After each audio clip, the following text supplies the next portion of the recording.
Welcome to another episode of the Golden Hour. I'm Sharif Yunus here with Dr. Kevin Majors. Kevin, I'm excited for today's discussion. Hey, Sharif, it's great to be here.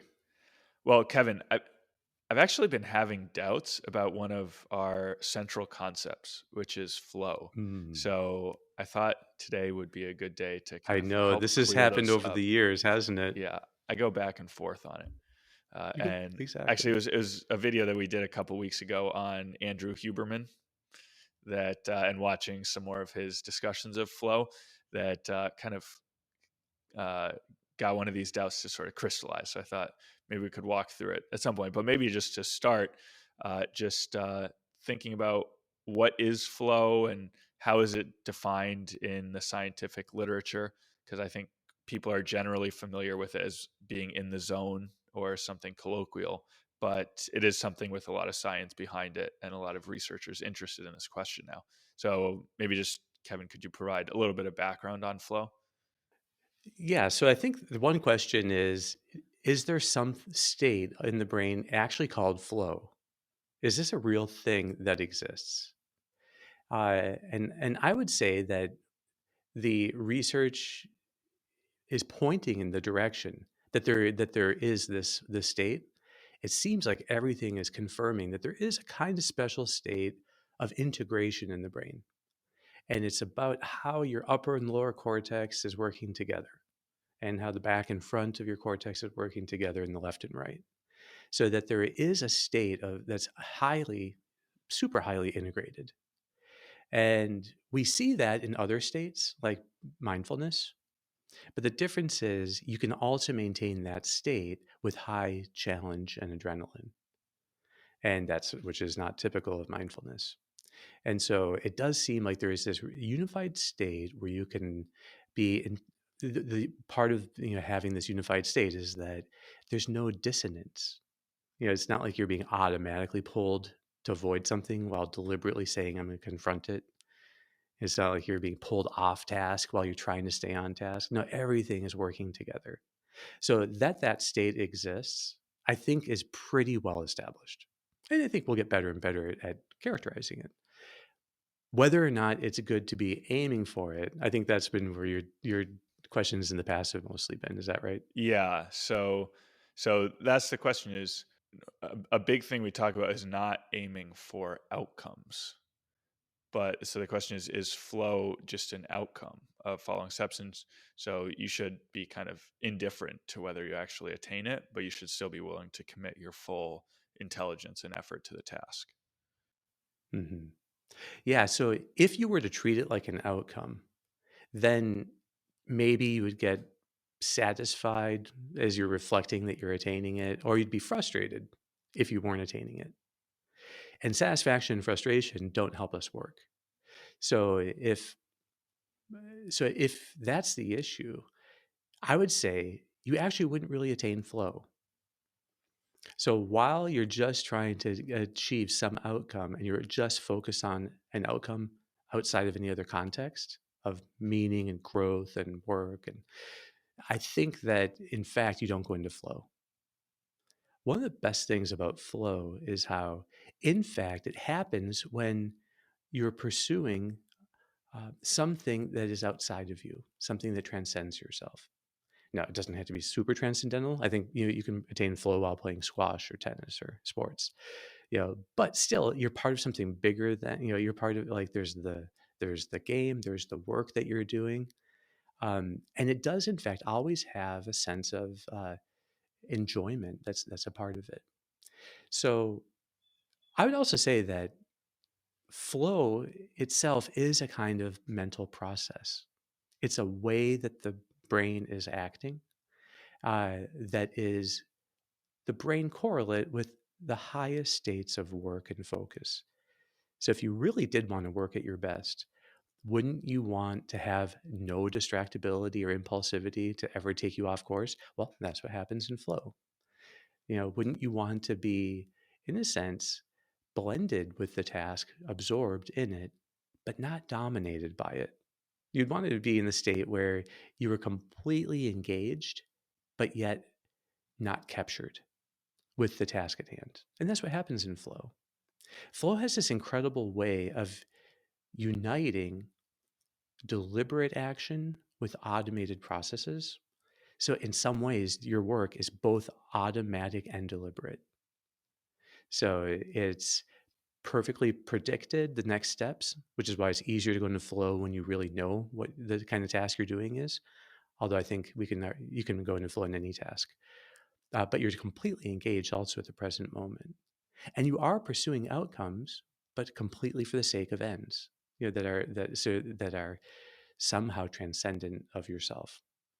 So you could say that in fact, flow simply is what happens when you've reframed something and you're mindful, and then you add a challenge. Reframing and mindfulness and challenge are the three processes that really make up flow and put us naturally into flow. And I think the neuroscience we have now confirms that core idea.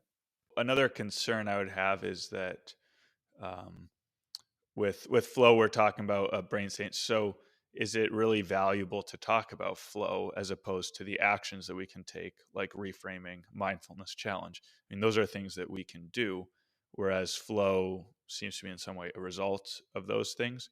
And then it might tend to get us a little bit too focused on our kind of subjective mental states, whereas a big part of optimal work is actually focusing on ideals guiding our actions and kind of getting outside of ourselves with focusing on service in our work as a as opposed to, I think there might be a danger of, okay, I want flow because it's enjoyable, and then you're seeking your own enjoyment, or like you said earlier, your satisfaction, as opposed to seeking to serve other people. So it's like a going from the external reality to then the internal. Is that a good way of thinking about it? I think that's exactly right. And so I think that you don't need the concept of flow to work at your best. But in some way, you do need to be seeing the opportunity this work is giving you. You need to be in the present moment and not in your own head. So you need to be mindful. And there does need to be a challenge present that you're stretching yourself. Okay, so those things, in some way, absolutely have to be there. Um, if there's a task that could involve a lot of skill that you're trying to grow in, that you love growing in, you're eager to grow in, you're going to more easily go into flow while doing that kind of task. So if everything is working really well, then I don't think you actually need the concept of flow to improve your way of working. But maybe there are cases where it's really helpful for people to have this idea. So if people think that they if they think that multitasking is a good thing, we can actually show them that multitasking is incompatible with flow. That flow requires a state of unitasking. If people think that they're just warriors and they're just always in threat mode and it's just the nature of their job that there's nothing they can do about it. No, the brain is actually capable of going into flow and probably does from time to time already in their daily life. The nice thing about flow is that it's not a kind of unattainable ideal. I think it's something that happens frequently to people. And the more people know what it is and what it's like, they're going to see that the way we describe it in optimal work is actually true. They had a positive attitude towards the task. They were fully committed to doing just that one thing, their whole attention in the present moment. They were stretching themselves in a challenge, and then it happened. So you can help people to see that in fact it's something that does happen from time to time, and if they follow what we teach them here, it actually can happen more and more regularly. So I don't think it's something that you want to. It's a little bit like a perfect night's sleep. It's not something you want to aim for directly, because then it can, in fact, you can get more worried about attaining it and then it starts to slip away. But you instead, like with sleep, you aim for what you do have control over, which are just the right behaviors. We talked about that in the Key to Mastering Sleep podcast. But you have the right behaviors that then will tend to more and more produce the perfect night's sleep. I think flow is very much like that. An hour of work spent in flow, that's like a gold medal, using that analogy. But you don't want to aim for it directly. Instead, you aim for what you do have direct control over, which is reframing, mindfulness, and setting challenges. But if you do those, you're going to more and more find that you're tending to go into flow. The other thing is just to mention, not to go on too long, but with people who say that they have attention deficit disorder, uh, maybe it's really, you could say, like a flow deficit. And if they would instead not think about attention like it's some neurological fact that their brain just doesn't focus well without stimulants, instead they say, no, this is like, I have to get better and better. People with ADD, when they're in flow, are just like anyone else. There's no difference in the brain at that moment. And they do go into flow. Everyone does go into flow from time to time. So, what we're doing is getting rid of labels, getting rid of fixed ideas people have of how they work or how they have trouble focusing or whatever it might be. And then we're just teaching them the steps that make it more likely to happen. Yeah, and it makes sense that if you're consistently not getting good sleep, that would be a kind of alert. Okay, I better go look at, check things out and see how to improve this. If you're never going into flow, that's a signal. Okay, maybe I need to reframe, get better at reframing, or maybe I need to work on mindfulness or setting better challenges. So I think that makes a lot of sense. Yeah, it's like an image of what it's like to work at your best with that's grounded in a kind of neuroscience. So it actually combines the idea of like work lived most fully, and intensely and enjoyably, and neuroscience. So and because it unites those two things, I think it helps us to see that this is something the brain can do, and in fact likes doing and will do if you like don't take away the obstacles. And the brain loves going into flow while fully engaging tasks. Yeah, it's like having an instrument. You want to make sure that the instrument that you're using is working properly. I mean, in work, it's you using your brain. So you want to make sure that your brain is working uh, as well as possible, as effectively as possible. And that's what flow is. So the next question I have is around kind of these external factors or things like skill level or challenge level or type of activity. Is what's the relationship between those and flow? And I think specifically, maybe skill level is one to point to. Some people make the point that as you're growing in skills and getting better at a task, uh, the more mastery you have, the easier it is to enter into flow. And you seem to have implied that slightly earlier. So, how much is that the case, or can kind of beginners, people maybe new at a job or new, practicing something new, can they expect to attain flow, or are they going to have to just kind of push through early on, and then once they develop skills, then they can expect to attain flow? I would always put out as a principle that in any hour of work, with the right kind of reframing and mindfulness and challenge, you really can go into flow. So that is, I think, always true. You can always, because flow simply is your brain working at its very best. Now, it's going to be, I think, harder to do it, sure, if it's tasks that you haven't done a lot. But even then, you could have a habit of mastery when it comes to breaking down new tasks and a way of getting better at practicing new tasks. So it might be that the new task you're doing is new, but your way of going about new things, you've actually mastered enough to be in flow while doing it. So flow happens according to Mihai Csikszentmihalyi. He's the original researcher, he came up with the idea of flow. He wrote the book in 1975.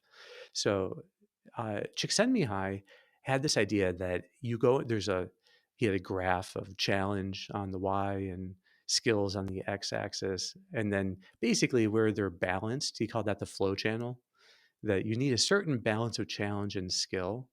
Because if challenge is way too high and skills are low, he thought you get anxiety. And if skills are really high and challenge is low, you get boredom. Now, I do think it's interesting that we've talked about this before. What are the two emotions when people are on a plateau? Anxiety and boredom. Because if a challenge does come up, then they get avoidant of it and scared. Or if there's no challenge at all, then it's just on a plateau, and then they. So I think we fundamentally agree in the way we explain things with Csikszentmihalyi's idea. Uh, but maybe the way of thinking of it is you do what you really need is a certain amount of challenge in this present task, a kind of stretch. If the stretch is too great, it's like lifting weights. If it's just too heavy, you're not going to be optimally building muscle. I would not use a weight analogy with you. You have much more experience. But isn't it true that like if someone is using too heavy a weight, is that not good for their muscles? Yeah, I mean, you just won't be able to lift it, so it won't really do anything. Yeah. Uh, And so there's like a sweet spot with what's the right amount of weight, isn't there? yeah, that's right. Because if it's too low, it's too many repetitions. If it's too high, you can't do enough. So I think so you want to find when you're lifting weights a sweet spot of what's the right stretch. But I think that is exactly the same in any kind of work. You want to identify what's the right kind of stretch here and get used to what that is. So yes, it takes some mastery because you at least need to know how to plan steps. Because when you're in flow, your default attention knows what to pull you to next as you're finishing each step. In some way, it has to know that. So that you just learn how to go through. But sometimes it could be that really the stretch is staying open and curious as you're exploring something. And so it's not stretch like getting through a certain amount of research topic in this hour of research, but it's more about maintaining a certain balance of curiosity and engagement that you're reading, but not letting yourself get down a rabbit hole. So the stretch has lots of different forms it can take. But there does need to be in your mind what's the stretch you're going for. And then you can actually much more easily get into flow in the task. So I think it's more, so yeah, it does involve skills and challenge, but I think those are all pretty subjective. Really, what you need is the stretch. Yeah, it seems like one thing that might be missing from his analysis is the person shaping the work is you deciding how I'm going to do this and how I'm going to challenge myself. And maybe in a scientific context, I think with these experiments, they mostly just have people do a particular exercise. So the subject does not get the opportunity to really, uh, intelligently think about, okay, how do I want to do this? What do I want to do?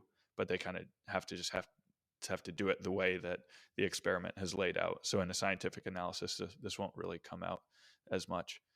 I think you're exactly right. That's really well put.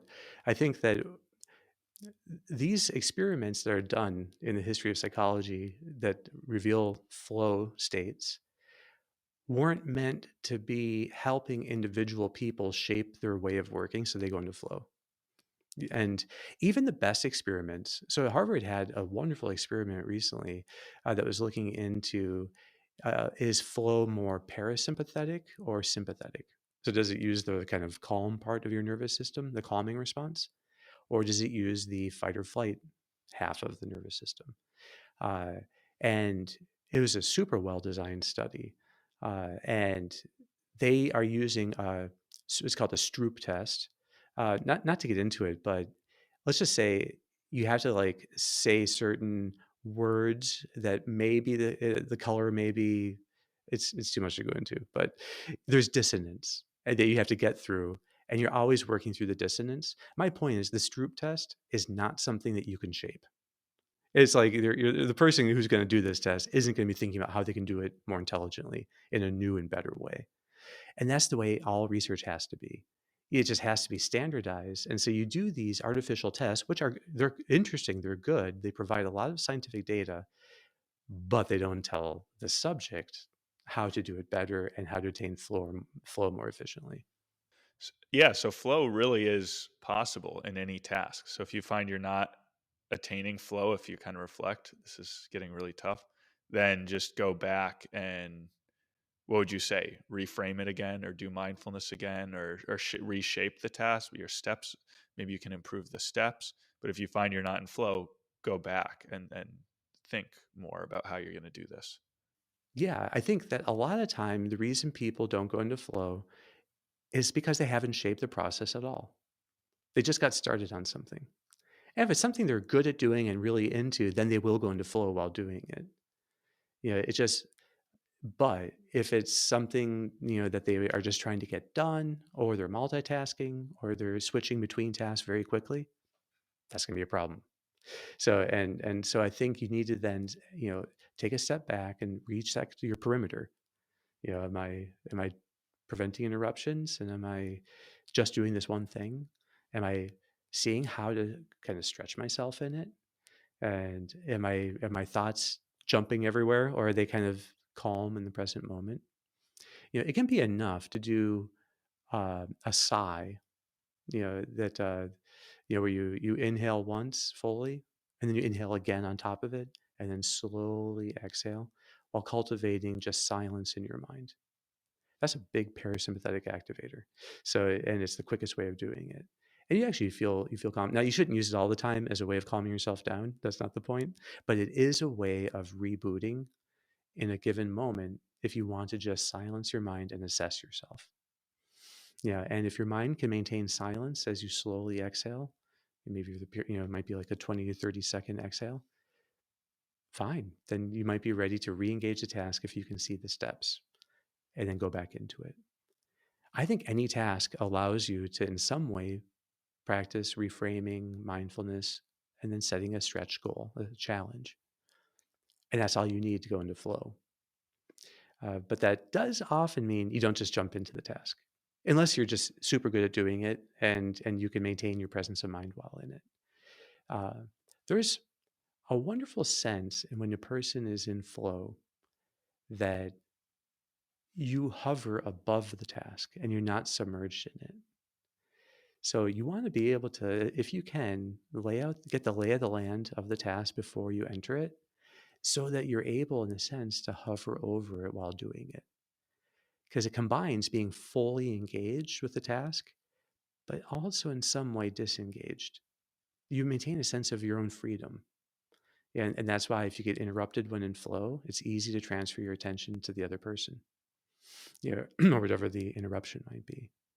That there is a way in which, even when you're in flow, your deepest reasons for why you want to do this task, your highest kind of reframe for the task, your greatest mindfulness in being fully present, actually is easy to be in touch with. It's easy to maintain your why am I doing this, and that sense of purpose, and even ideally the sense of putting love into something.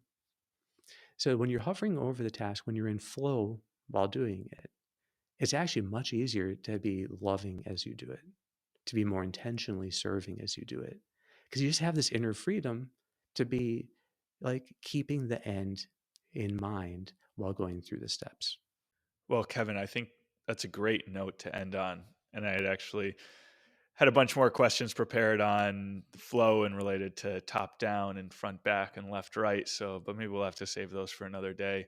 Yeah, and if the audience has any questions about flow, we would, we can get emails, we can get comments on YouTube, but we love to be able to get questions that somehow are I don't think it's on the top of everyone's mind. How do I go into flow today? But I think it's a super helpful way of thinking of working at your best that can be done anytime. And then it can get you curious about, okay, how could I do that in this task? That's great. Awesome. Well, Kevin, thanks so Thanks, Sharif. much. Take care. We'll be back next week.